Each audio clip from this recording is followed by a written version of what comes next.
Today, I'm going to show you how to get your repository URL from GitHub.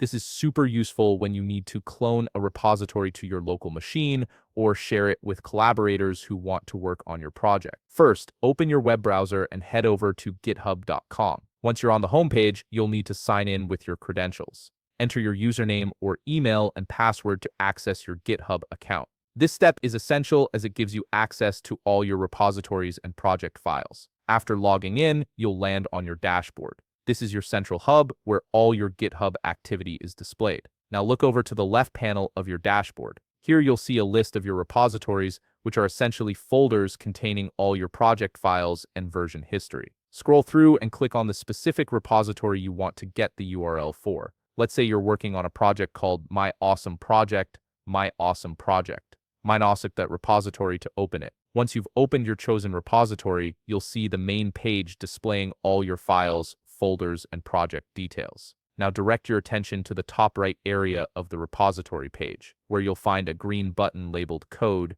This button is your gateway to accessing various options for working with your repository. Click on it, and a drop-down menu will appear with several options for how you can interact with your repository. In this drop-down, you'll notice different tabs and options, but we're interested in the HTTPS section. Under the HTTPS heading, you'll see your repository URL displayed clearly. This URL is what you'll use to clone the repository or share it with others. You have two options here. You can manually select and copy the URL that's shown, or for a quicker approach, simply click the small clipboard icon right next to the URL. This button is labeled Copy URL to Clipboard, and it automatically copies the entire URL without you having to select it manually. This ensures you don't accidentally miss any characters when copying. And there you have it, you now have your repository URL copied and ready to use. You can paste this URL into your terminal for cloning, share it with team members,